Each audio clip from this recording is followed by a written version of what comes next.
Hey, welcome back to season number 2 of Extreme Reloading. This season, we're focusing on reloading for the Ruger Precision Rifle. In our first episode, we talked all about dies and my selection of competition match quality dies from RCBS, Forster, and Redding. Now in this episode, I'm not going to focus on all the details of case sizing and neck turning and so on and so forth, but rather we're going to hit the highlights. In our previous episode, I went into detail on all those same steps. So if you'd like to brush up or learn about some tips and tricks on how to prepare your cases, then please look at those in the comments below. What we are going to do is follow the checklist. Now, if you're interested, you can get a copy of this checklist. Again, check the comments below.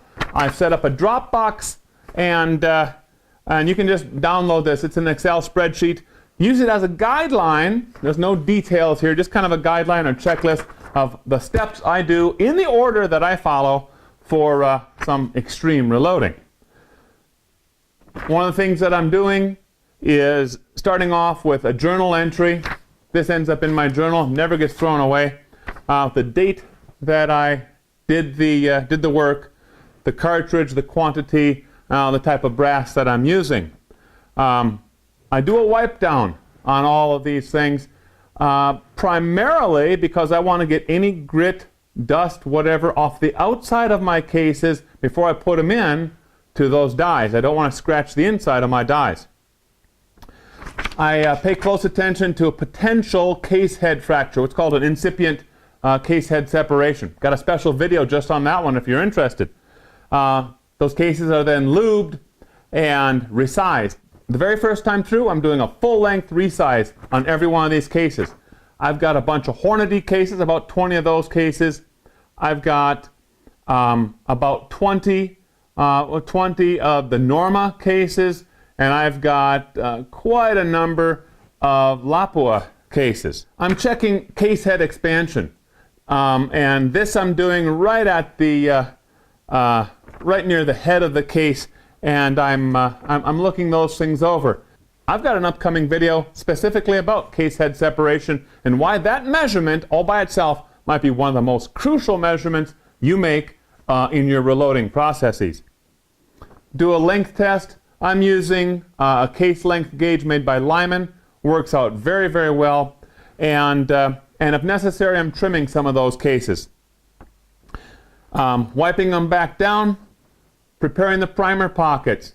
And what I'm doing there is I'm uniforming those primer pockets so they all have the same depth, which then, watch our video for details, will then ensure or improve consistency of ignition of that powder charge because we're having similar or identical primer cup depths, primer pocket depths, and I'm also preparing these flash holes, trying to ensure as uniform an ignition as possible. And then I'm cleaning those cases. But then, getting a little bit more extreme, I'm turning the necks on those things. And what I'm using is I'm shooting for 14 thousandths of an inch.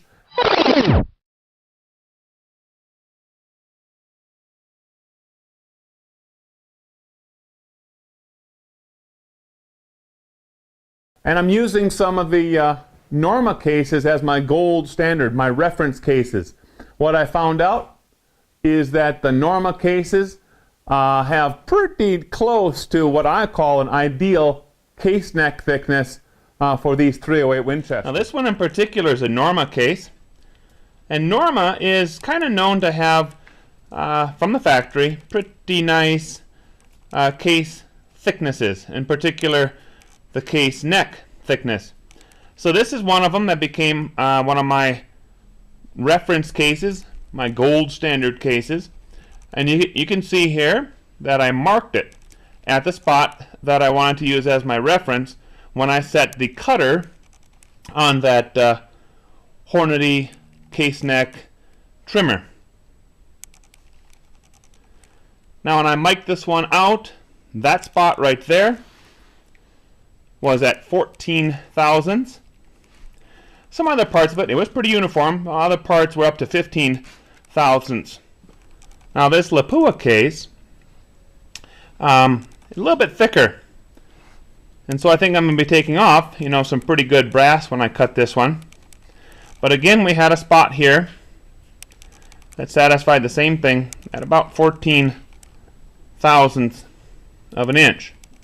Now I've already prepared the Hornady cases, and the Hornady cases I noticed had very thick case necks, and I had to take off quite a bit of brass. In fact, I was taking off stuff like this. I've also done some of the Norma cases already, and as you can see here, that cutter didn't even take things off everywhere. Let's go ahead and continue working on the Norma and those Lapua brass cases.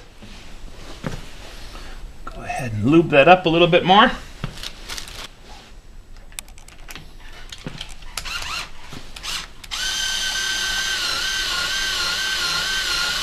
You can see here on this one also, it's not cutting everywhere. I noticed also that the Nosler brass that I had, which as I understand it is actually made by Norma, that Nosler brass is kind of the same thing. It was pretty close to how I wanted it. All I had to do was kind of touch it up a little bit.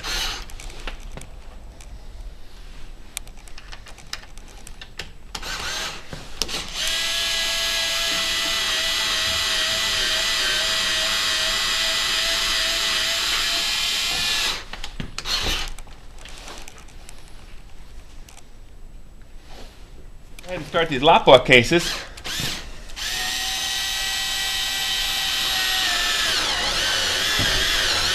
I'm taking off a little bit more here. You can see that already. They came out nice and uniform.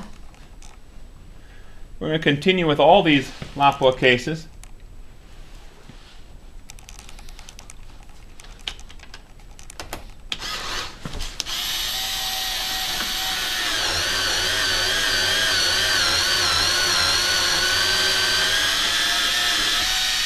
The key here is I'm making those things as consistent as possible. They're not too thin, that's for sure. 14 thousandths is what I mic'd it before I measured it up. And we're going to continue. Get all these things done. Then I'm going back and I'm running a neck sizing. The reason for it is as I was doing the neck turning, and I would insert that case onto the mandrel, I noticed that some of those cases slid onto the mandrel very, very easily. Others were awful tight. So that indicated to me that I don't have very consistent case neck diameters, interior case neck diameters. So I ran them through the Forster, and then just took that mandrel and kind of inserted them into the case necks or case mouths, and they're quite uniform now. Did a little bit of measurements on that, and definitely I've improved the uniformity by doing that. And then I did case sorting. Case sorting is going to be an episode all by itself, and there is some really neat stuff that I found out about case sorting. Well, can prove it, demonstrated it, saw it, captured it live on video. Some really neat stuff, and another compelling reason to sort your cases. Hey, thanks for watching Extreme Reloading. Stay tuned for our next episode where we go into the details about case sorting. Here's a little sneak preview. But if we dig just a little bit deeper, we find out that all those cases on the left side of that graph are Norma cases. All those cases making up the distribution on the right side, those are Hornadys. And there in the middle, that's Lapua.